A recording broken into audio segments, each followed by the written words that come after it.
presenting today on neurological examination of the upper and lower extremities. During this lecture, we will go over an overview of the physical examination of the extremities, which is slightly different than the spine exam. I will split this up into two separate parts, one the upper extremity and one the lower extremity, and for each we'll go into detailed and anatomical detail as well as physical examination and physical exam pearls in order to perform an adequate and thorough physical examination of both the upper and lower extremity. I think it's important to always keep in mind what the purpose and focus of your examination is. And sometimes it may be pretty obvious, like a mid-shaft humerus, you're really looking to isolate the radial nerve to see if there's a radial nerve injury. However, other times it may not be as obvious, such as a polytrauma or a brachial plexus patient. And so the real goal of your physical examination is to really identify the location and the nerve that is injured. And by location, I mean from proximal to distal, where is that nerve injured? And sometimes your physical examination can inform you of the severity of the injury as well. It's also important to understand how you're adequately communicating your physical examination. And so by motor strength, basically we all talk in the British Medical Research Council scale, and that is from a scale from 0 to 5, 0 being no muscle contraction whatsoever, M1 being maybe just a slight muscle contraction that you feel, not resulting in any motion of the joint. M2 is contraction of the muscle, but it doesn't go against gravity. M3 is muscle contraction effective against gravity, but does not overcome any resistance. M4 is kind of a very broad kind of categorization. In terms, you often see M4 minus, M4 plus, and that is very subjective, but it is a muscle contraction that overcomes some resistance. And if it's weak resistance, sometimes people will say M4 minus. If it's somewhat strong resistance, it's M4 plus, with really M5 being equal, for example, as a baseline, the contralateral side, normal muscle strength. When communicating your sensory exam, I think it's just best to communicate what exactly you did. You could do light touch, you could do sharp or pain testing with pinprick, you could do threshold testing in the digits with 2-point or Semmes-Weinstein, which we'll go over a little bit later. You can also use the ASIA classification, although kind of one there is diminished. It's a big, broad classification catch-all of not absent and not normal, but just slightly abnormal. I think it's just important to communicate exactly what you did when talking about your examination. Anatomy is the bedrock to performing a physical examination. In order to perform an accurate physical examination, you need to know in detail which muscle groups and which muscles specifically are innervated by which nerves and which nerve branches, and this allows you to localize the nerve injury in a very specific location. This is an image of the brachial plexus, as you all well know, giving you flashbacks to your anatomy days in your first year of medical school. However, I do think it's important to revisit to have an understanding of its broad categorizations, even if you don't memorize it, although that is important for test-taking purposes, whether it be the step examinations or your orthopedic in-training examination or your boards. I think at this point, you need to understand that there are different levels within the brachial plexus where they may be injured.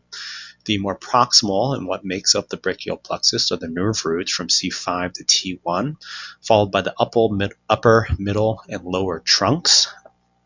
And then there's the anterior, each trunk, the upper, the middle, and the lower, each give off an anterior and posterior division. The three posterior divisions from the upper, middle, and lower trunk form the posterior cord, which go on to form the axillary nerve and radial nerve. The lateral cord is formed by the anterior divisions of the upper and middle trunk, and the medial cord is formed just by the anterior division of the lower trunk.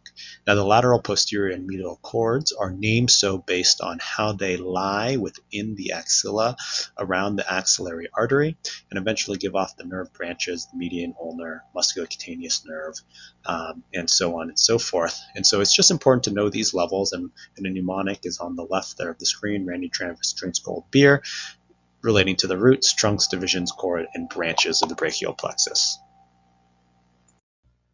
Broadly, when I go through this next few slides of upper extremity anatomy, I'm going to break it up into scapular innervation, shoulder innervation, and then go through each of the terminal branches of the brachial plexus. So although the image on the right may seem daunting, at the very least we need to know what each of those nerves do, what they innervate, and where they come from.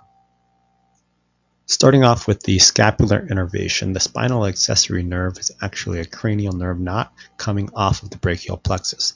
Now this is important, especially when testing the trapezius muscle. This is important when you have a very proximal brachial plexus injury or root avulsions or pan plexus injury, because surgeries will often utilize the spinal accessory nerve in order to innervate other muscles in the arm.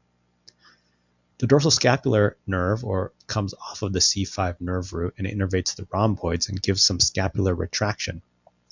It's very important to understand how this plays into diagnosis of a of a root avulsion injury versus a slightly more distal injury.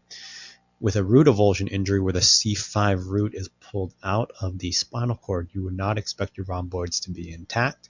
However, if it's an upper trunk or slightly more or distal C5 root injury that's a little bit after the takeoff of the dorsal scapular nerve, you would expect the rhomboids to still be intact. And this is important in surgical decision making.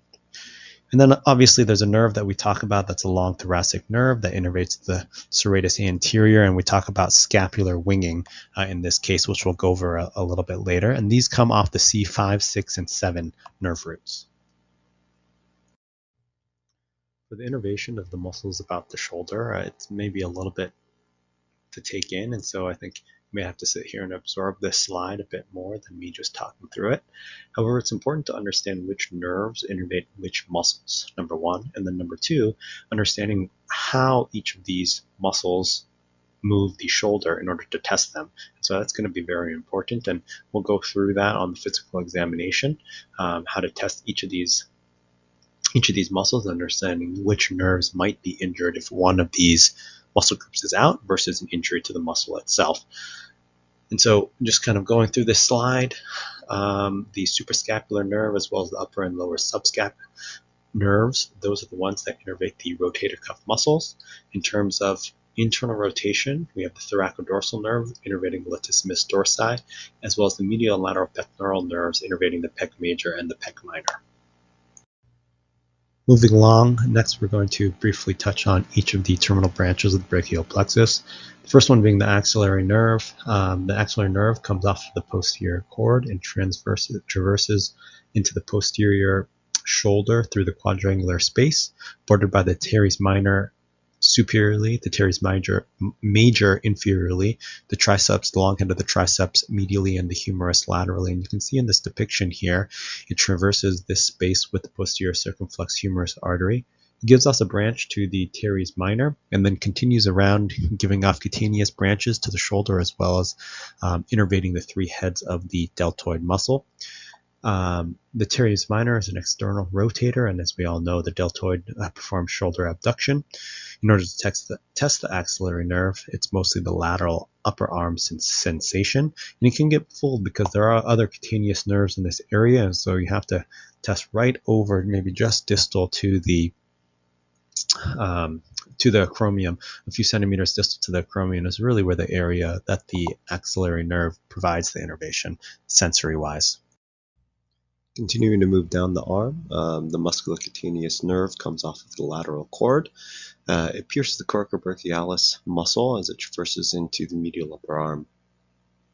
The musculocutaneous nerve innervates the coracobrachialis, the biceps, and the brachialis, and then it continues as the lateral antebrachial cutaneous nerve, which exits the upper arm and enters the forearm between the biceps and brachialis muscle and innervates, as the name says, the lateral forearm.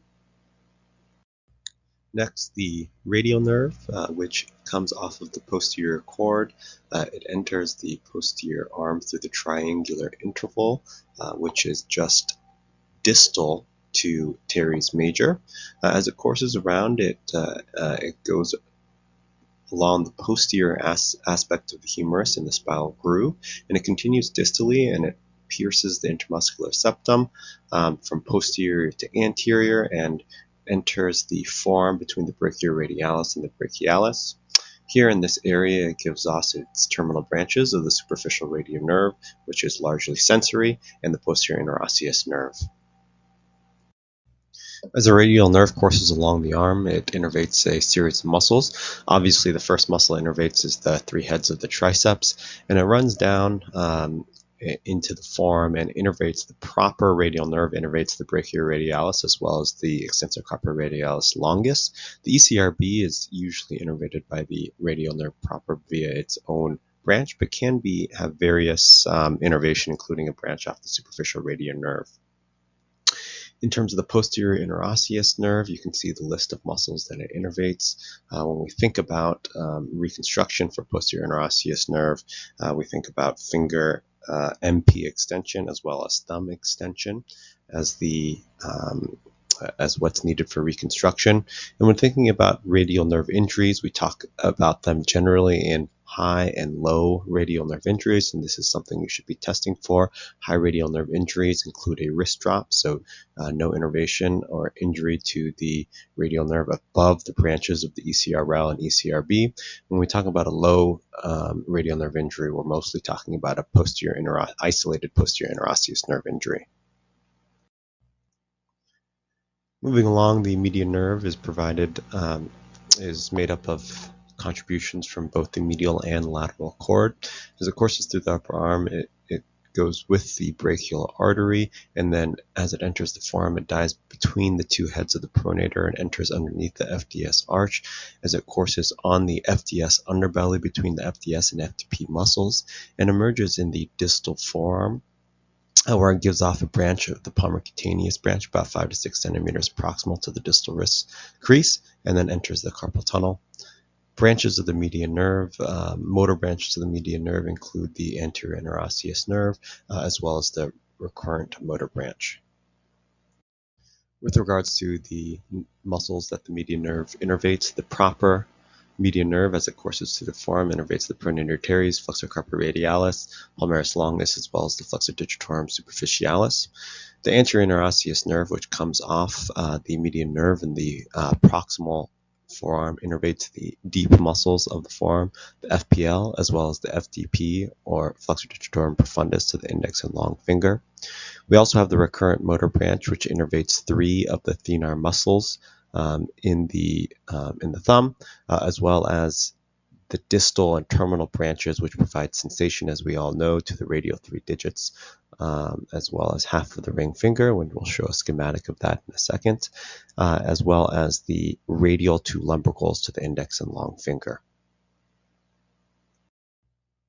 Lastly, the ulnar nerve gets its contribution from the medial cord. The medial cord also gives us the medial brachial and medial antebrachial cutaneous nerves. The ulnar nerve courses through the medial arm, and it goes from anterior to posterior, just proximal to the cubital tunnel, where it runs behind the medial epicondyle, or posterior to the medial epicondyle.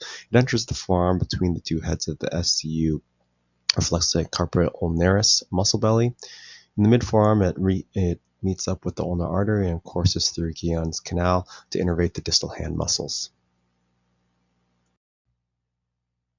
The ulnar nerve gives off a few branches, including the dorsal cutaneous branch of the ulnar nerve, which innervates the dorsal ulnar portion of the hand, which is important to test to understand the location of the ulnar nerve injury. If it's in the distal forearm, this sensation may be spared. However, if it's a little bit more proximal, the patient will have numbness in the dorsal ulnar side of their hand. In terms of muscles innervated in the forearm, the ulnar nerve innervates the flexor carpi ulnaris muscle, which is a stronger wrist flexor, and most believe the more important wrist flexor, as well as the flexor digitorum profundus to the small and ring finger.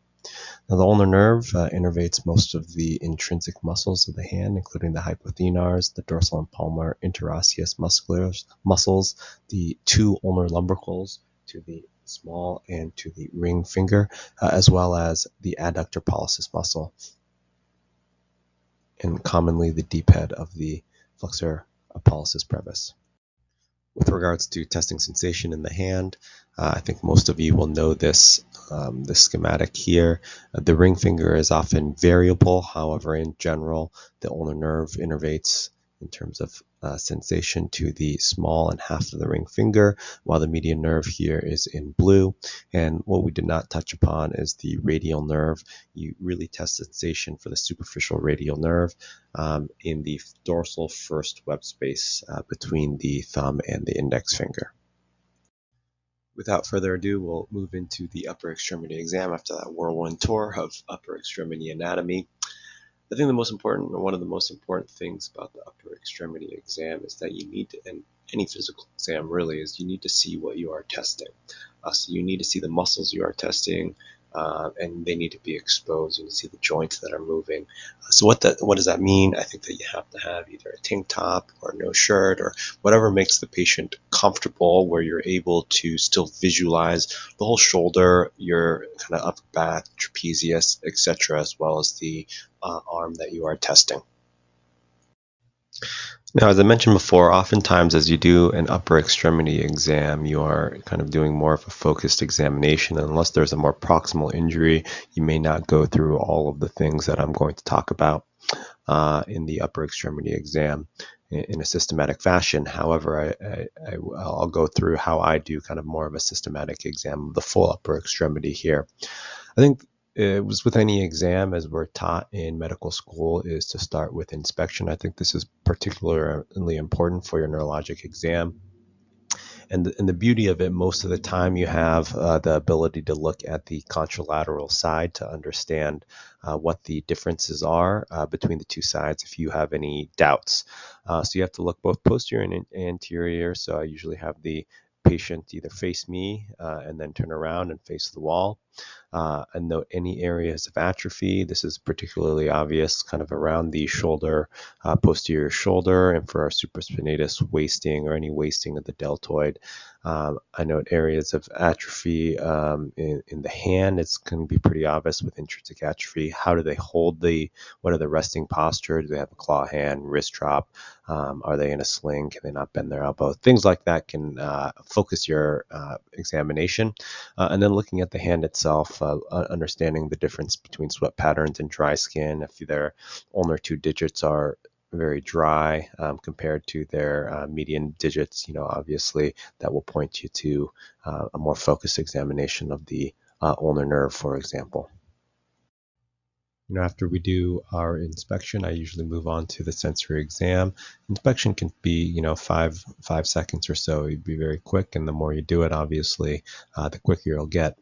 A sensory exam usually we'll do with light touch, especially if we're in the ED doing consults. We'll quickly do a light touch exam, and you can go through this relatively quickly. You should be able to do a full sensory examination on the extremity in 5 to 10 seconds or so. Always compare to the contralateral side, and always have the patient close their eyes to tell if they are feeling you touching them. And so usually I'll start with the axillary nerve, then I'll move to the posterior cutaneous nerve in the posterior arm, and then I'll do kind of medial forearm, lateral forearm, median ulnar, and radial nerve in the hand. As I mentioned before, usually we test the radial nerve in the first web space by light touch. The median and ulnar nerves, however, I usually have our residents test with a 2-point discriminator, or cheaply some paper clips that are set to 5 millimeters in the emergency room if you don't have a 2-point discriminator, to kind of better understand the nuances of the median and ulnar nerve injuries if they exist. I think that this is important. Normal is less than 5 millimeters, and then from there, as they kind of get elevated, it can be confounded because of compression neuropathies and things of that nature. However, acute nerve injuries, oftentimes they don't feel anything, and their 2-point discrimination is greater than 15. After doing an inspection as well as a thorough sensory exam, with the motor exam, I usually do this in a systematic fashion. First, examining the shoulder, and then examining each individual nerve in the arm. So first, I think it's important, we talked about inspection, but when examining the shoulder, really looking at the bulk of the muscle around the shoulder girdle, understanding if there is atrophy of certain muscles. I'll then do a pretty standardized shoulder examination to understand injuries to certain muscles. So in terms of this, I'll make sure that the trapezius is intact, or the spinal accessory nerve. I'll do something easy because the patient, if I'm doing a shoulder examination, usually has some sort of pain or some sort of limitation. So I'll start with the arm at their side, and we'll do internal rotation. And the important part is you have their arm flexed to about 90 degrees, and you can hold it, and then you can just see how they rotate their forearm in. You can provide resistance to them. And also, it's important, especially if they're weak, to put your hand on the pec muscle to understand how it fires. Uh, from there, you can do external rotation, and usually with the arm at the side, this is testing the infraspinatus muscle and the suprascapular nerve. And again, you just look to see how the forearm rotates laterally, and you can provide resistance to this. When testing the latissimus, this is something that we normally test in a brachial plexus examination and the thoracodorsal nerve. What you can do is latissimus forms the posterior axillary fold, and you can have the patient just perform a large cough, and you can feel the latissimus firing in your hand if you're holding that posterior axillary fold.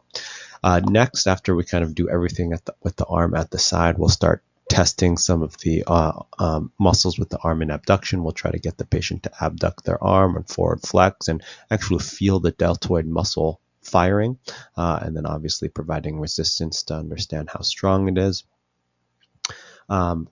Followed by external rotation with the arm in 90 degrees. Again, this is axillary nerve with the teres minor, really isolating the teres minor with the external rotation with the arm in abduction.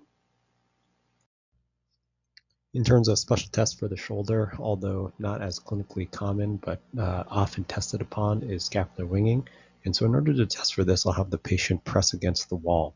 These are good depictions on the upper right corner here, depicting the difference between lateral and medial scapular winging.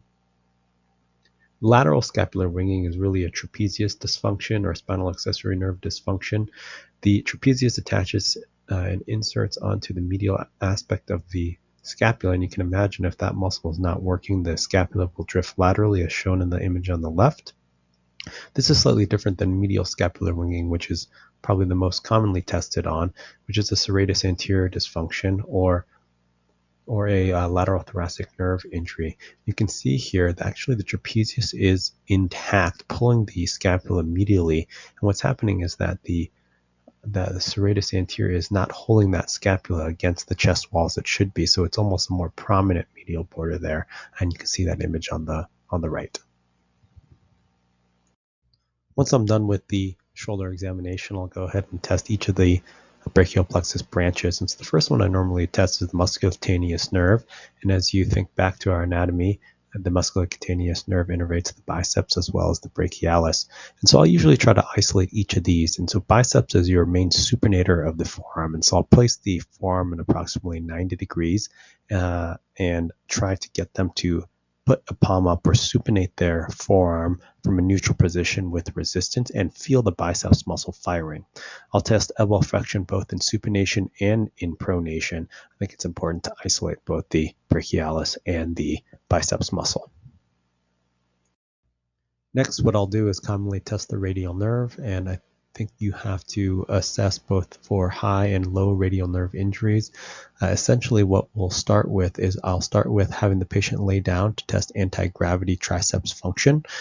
If the patient does have good strength, oftentimes you don't need to do this as they're able to resist you. But in order to tell if they have anti-gravity, if they are weak, usually have them lay flat and put their elbow at 90 degrees, depicted in the picture at the top right there, and have them extend against gravity to see if this works. I'll also have, after they're done with their triceps testing, I'll start with wrist extension. Here, if you do have a low radial nerve injury, just a posterior interosseous nerve injury, oftentimes you'll notice that the ECU muscle is out, and you'll actually still have wrist extension intact, but you'll note radial deviation. So I think this is important to note as well. When you're truly testing for a low radial nerve injury, or testing the posterior interosseous nerve, what I'll do is I'll test MP joint extension. So it is very important to not just have their patients extend their fingers. And most commonly, what I'll see the biggest mistake is that patients are able to extend their PIP joints, which is really done by the ulnar nerve, and they'll say, oh, well, they can extend their fingers and the radial nerve must be intact. But really, you have to isolate the MCP joints. And the picture on the bottom right obvious is the most common and easiest way to do is, well, you have them flex their IP joints and extend the MP joints. And this really isolates the EDC tendons and the radial nerve in specifically. The last thing that I'll test for the radial nerve is thumb retropulsion and thumb IP extension, both done by the EPL. Oftentimes you can be fooled, and other things can, like the EPB, can raise up the IP joint of the thumb. And so really thumb retropulsing, getting it off of the table as shown in the image in the bottom center there is what is important to test. Next, I'll move on to median nerve testing. Oftentimes, with even high median nerve injury, the pronator is the pronation is intact, and so we'll go ahead and test pronation similar to how we test supination, with the arm at the elbow at 90 degrees and the wrist in a forearm in a neutral position, and attempt to have the patient attempt to pronate and resist from this position. Also test wrist flexion. Again, here, wrist flexion can be intact with both median and ulnar nerve injuries. You have to see if there's any deviation. And again, feel the FCR tendon or FCU tendon, depending on what you are testing for, while you're performing that wrist flexion resistance to see which tendons are intact. I'll also test the anterior interosseous nerve, and I'll test the FDP to the index finger, as well as FPL. That is done by specific resistance to the DIP joint of the index finger, and then specific resistance to flexion at the IP joint of the thumb. Some people will do the AOK sign to go ahead and test for both of those to see if you're able to break that. If you have any of those injured from pronation, wrist flexion, or extrinsic finger flexors, that is a high median nerve, categorized as a high median nerve injury. With a low median nerve injury, that is an injury to the median nerve, usually a little bit more distal, kind of mid-forearm and distally, where the AIN and all of the wrist flexors and finger flexors have already been innervated, and you just have an injury to palmar abduction. And so this is a good way to test palmar abduction. I'll have the patient place their thumb away from the plane of the palm there, and I'll try to force the thumb back down into the plane of the palm to test palmar abduction. Lastly, I'll go ahead and do an exam for the ulnar nerve. It's important to differentiate between high ulnar nerve and low ulnar nerve injuries. Basically, with high ulnar nerve injuries, the wrist flexors and the FDP to small and ring finger are affected, where a low ulnar nerve injury, it's just the hand intrinsic muscles. So I'll start from proximal to distal. I'll, again, feel wrist flexion just like the median nerve. We'll actually feel for the FCU and FCR firing and note any ulnar or radial deviation to understand if there is a median or ulnar nerve injury, which muscle is contributing to wrist flexion. Then I'll test the FDP to the small finger specifically.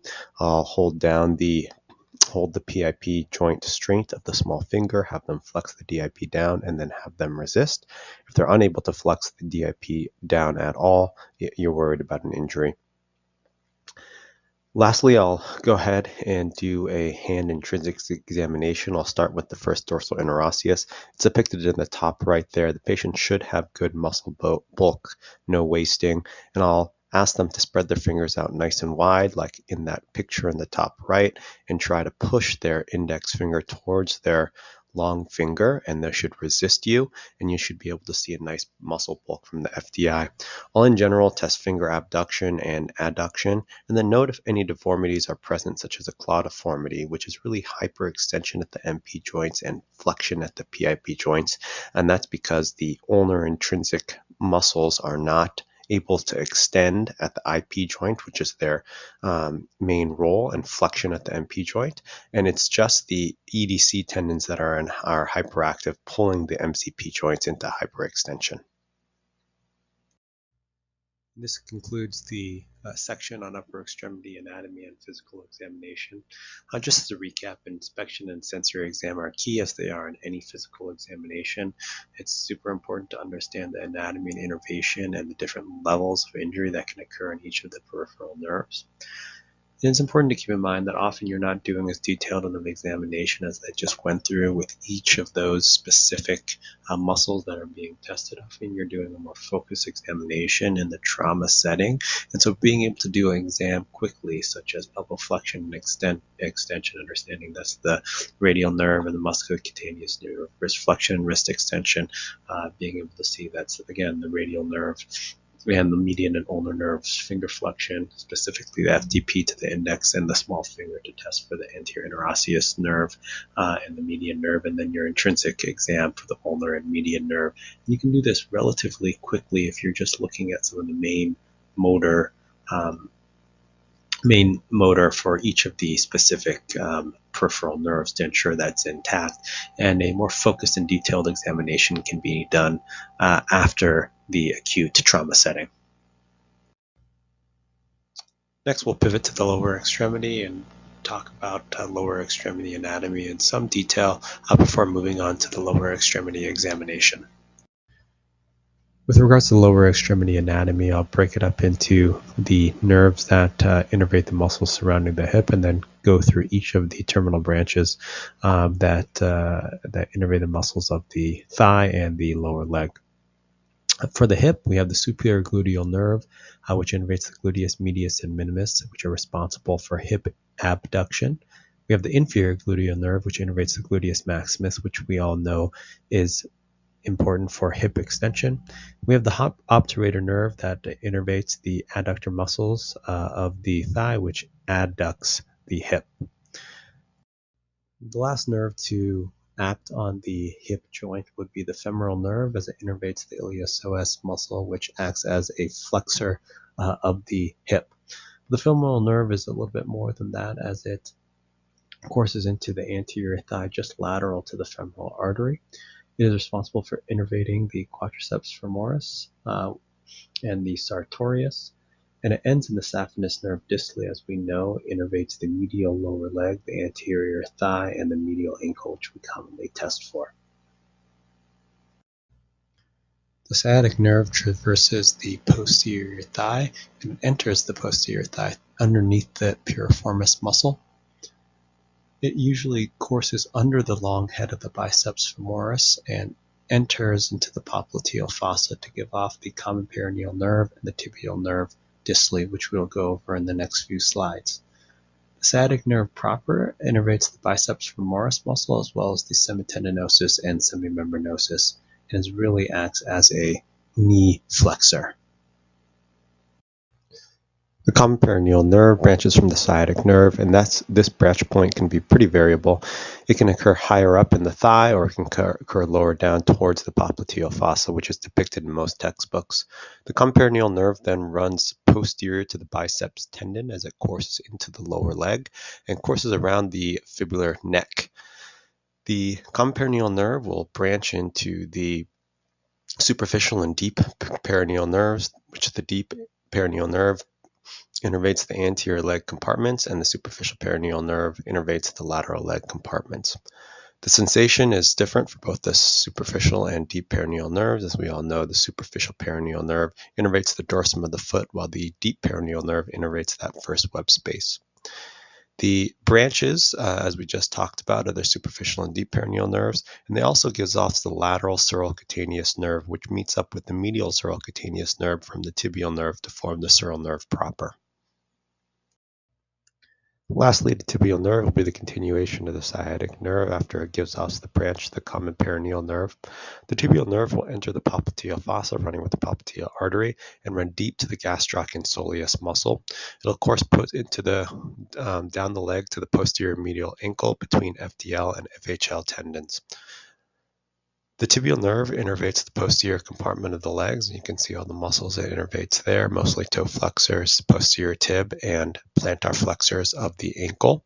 The tibial nerve, as we all know, gives sensation to the plantar aspect of the foot, and in the end branches into the medial and lateral plantar nerves. As I mentioned before in the previous slide, the tibial nerve will give the medial cerulocutaneous branch, which meets up with the lateral cerulocutaneous branch from the common peroneal nerve to form the sural nerve proper. Moving on to the lower extremity exam proper, just as in the upper extremity, it's very important to see exactly what you are testing. So you can't really do a good lower extremity physical exam unless the patient is in at the very least short in order for you to see the muscles and the joints that you are testing. You'll commonly hear that the physical exam begins before the patient even enters the exam room. And this is especially true for a lower extremity exam. When you're watching the patient walk into the room, they don't know that you're watching. And with this, you can assess their kind of natural gait. Do they have a foot drop? Are they using assistive devices and everything like that? Obviously, when you're getting them into the exam room, you still start with an inspection. You can ask them to walk, see if there's any differences from the way the patient walked into the room, whether or not they are able to walk without a foot drop, without any assistive devices on, and assessing for any sort of atrophy. The sensory examination of the leg can usually be done pretty quickly. You can usually focus on the bottom half of the page. However, if you are concerned for a more proximal injury, testing the lateral thigh, anterior thigh, and posterior thigh, and understanding that these are the lateral femorocutaneous nerves, anterior femorocutaneous nerve from the femoral nerve, and posterior femorocutaneous nerve from the sciatic nerve can give you hints to the level and type of injury that the patient has. More commonly than not, however, we're doing a light touch examination, especially in the trauma setting, assessing each of the five different nerves that provide sensation to the foot. These include the saphenous nerve, which you can see on the schematic is over the medial ankle and lower leg. The sural nerve, which is really over the posterior lateral ankle and lateral heel.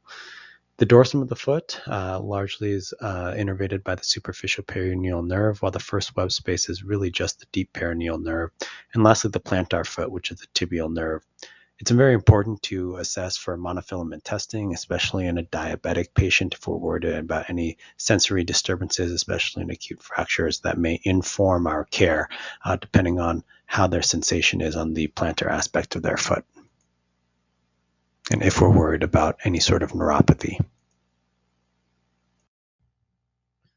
For motor testing about the hip, it's important to understand that these nerve injuries leading to muscle injuries from the gluteus medius or gluteus maximus or adductors are relatively uncommon and really for more proximal injuries or penetrating injuries commonly. It is important to understand the different tests for this. And so the Trendelenburg test is when you have the patient stand on one leg. If the hip, the contralateral side, falls and becomes a little bit inferior, that is a positive Trendelenburg test for the standing leg, and that's because there's weakness in hip abduction. Hip extension is usually best tested with the patient prone, with lifting the leg and extending it off of the table.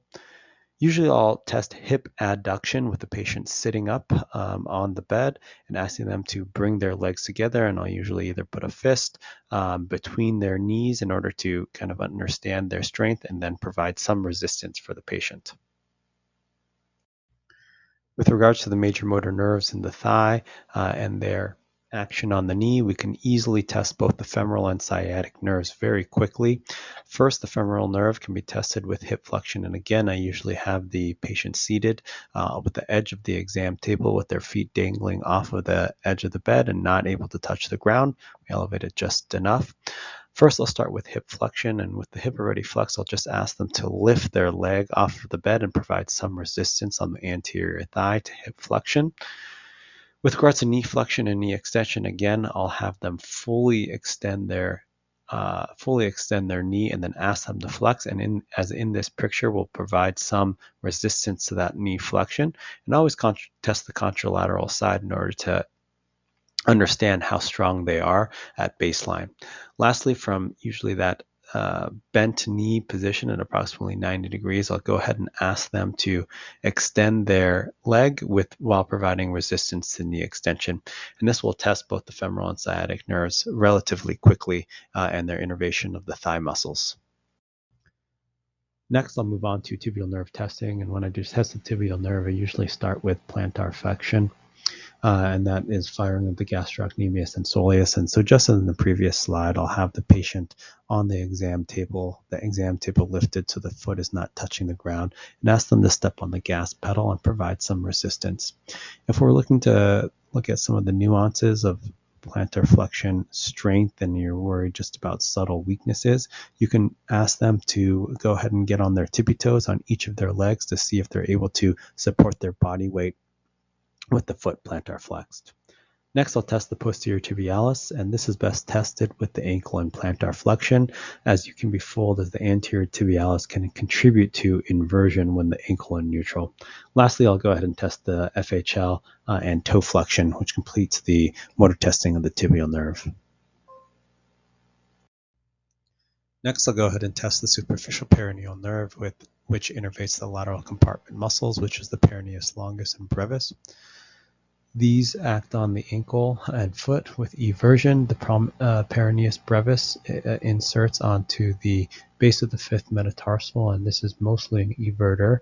And you want to test this eversion with the ankle plantar flexed.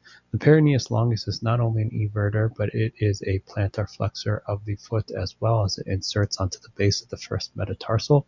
And so it's also important to test this with the ankle plantar flexed, given that in neutral or in slight dorsiflexion, the extensors can also contribute to eversion, and you will be mostly testing the deep peroneal nerve, not necessarily superficial peroneal nerve, and you can be fooled by this. To round out our motor exam of the lower extremity, we'll test the deep peroneal nerve, which innervates the muscles of the anterior compartment. And this really is dorsiflexion and toe extension. And so just for a quick exam, we'll go ahead again in a similar position with the patient sitting and the feet off of the ground with the elevated examination table. I'll ask the patient to dorsiflex or toes up to their nose, and you can both assess for your EHL and your toe extension, as well as provide resistance to dorsiflexion and testing the tibialis anterior muscle. Some of the major takeaways from this PowerPoint and lecture is to always expose the area you're examining and fully visualize what you're trying to test. And this can be difficult sometimes in a trauma setting when you have splints on and things of that nature. But doing your best to visualize the joints and the muscles that are testing is important, especially in the office setting. Obviously, it goes without saying that understanding the anatomy and the innervation of each of the nerves is actually extremely vital to performing the physical exam. Always remember that you can use, hopefully, the contralateral limb as a control if that is an uninjured limb, especially in the office setting, to give a baseline for what the patient's strength or sensation is. It's important to perform your exam in a very systematic fashion, always starting with inspection at the very least, and then whether you want to do your sensory and motor exam separately or do a exam by each peripheral nerve, I think that is up to you as you try to assess patients in a systematic way in order to not miss anything. And again, for the lower extremity, examining gait is extremely important, and watching the patient walk into the exam room is an important assessment tool. Lastly, I always want to impart with you, whenever you are examining a patient, especially a nerve or neurologic exam of the extremity, it's important to examine with a purpose. You don't want to just be going through the motions and doing elbow flexion and elbow extension, but you really want to be thinking in the back of your head, hey, if they're weak in elbow flexion, what is injured? What are the potential nerves that are injured? What is the severity? Where is the location of injury? And so just thinking about the purpose of your examination and always keeping that in the back of your mind.